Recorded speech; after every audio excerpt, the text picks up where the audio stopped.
All right, guys, we are here at the second break of the day. Stack's looking pretty good, sitting on just over 93,000. Feeling all right. This last level, the 500,000, it's pretty rough, pretty card dead up until the last hand before break. King, queen held up versus king, jack, ended up with queens full of aces. So made a good call on the river. Felt the guy was kind of value betting at ace. Never believed that he had the ace. So had a nice come up there after losing tons, just the blinds and the antes. But I want to talk about the first bullet today. So my cards in this second 2-hour grouping have been a lot worse than my first grouping. My first bullet, great cards, a lot of action, and I'll tell you how it all went down. Sitting down to the table was pretty nervous, you know, as I've communicated before, and was really in a weird headspace for everything. And so I want to show you what I was doing to start, because I really wanted to kind of hone in my game and be aware of what I was doing. That was my strategy going in. So I'll show you my notebook here.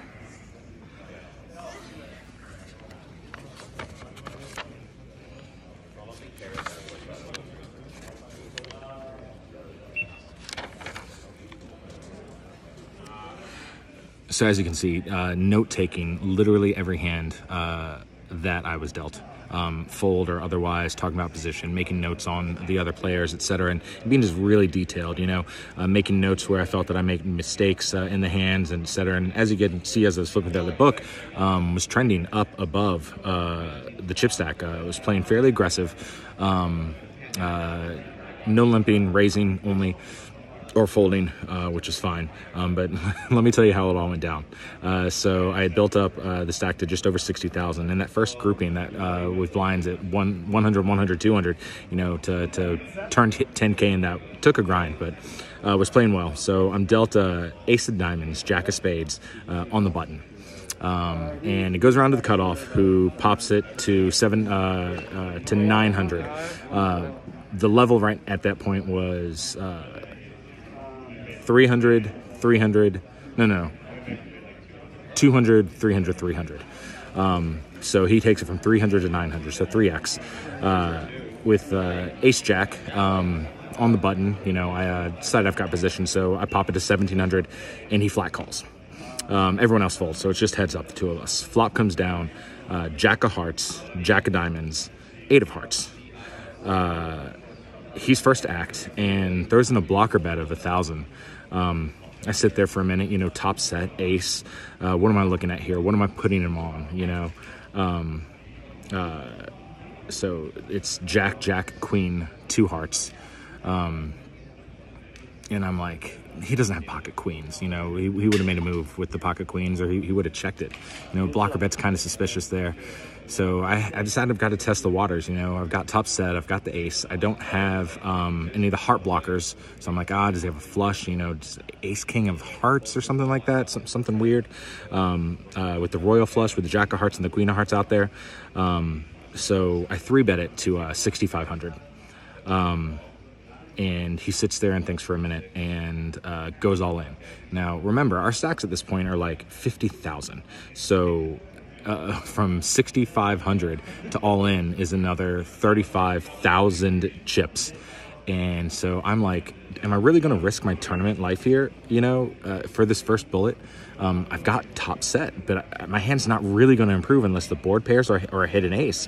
And he very well might have an ace. He might have like ace king of hearts, like I said, an ace there, or like the flush draw, or and the straight draw, the royal draw. And so I was like, I thought, and I was like, there's no way he has queens. There's no way he flopped a boat here. If he did, then oh well, I was wrong. My rate was wrong. So I call. So he's got me pushed all in, and he turns over king 10 of hearts. So he has the open-ended royal / straight flush draw.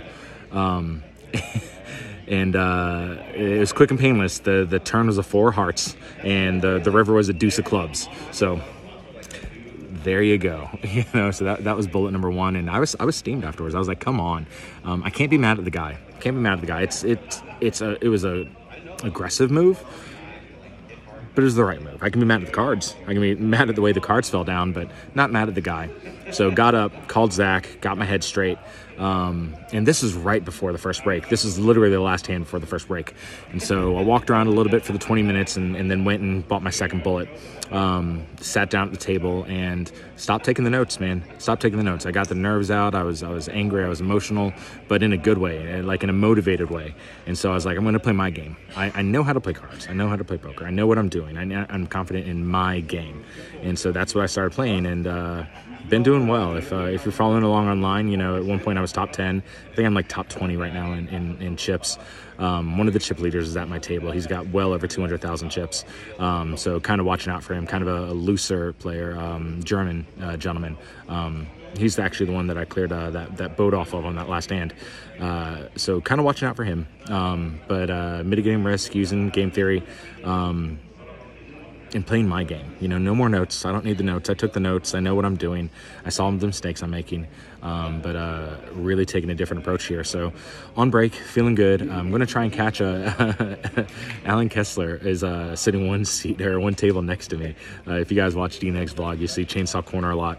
And so I'm going to try and say hi to Mr. Kessler and see if he'll jump on the video with me. So for those of you that like watch D-Negs and know some of the poker people, that might be a treat for you. But feeling good. Second bullet, feeling really good. Blinds are jumping up, so got to play right now. Table has been seeing more all-ins. You know, we've had 4 people knocked out of our table. I've got some of those chips. Some people have some of those other chips. So we'll see. I'll catch you guys hopefully with Mr. Kessler for a little quick short, but otherwise, fingers crossed at the next break. All right, thanks. Bye.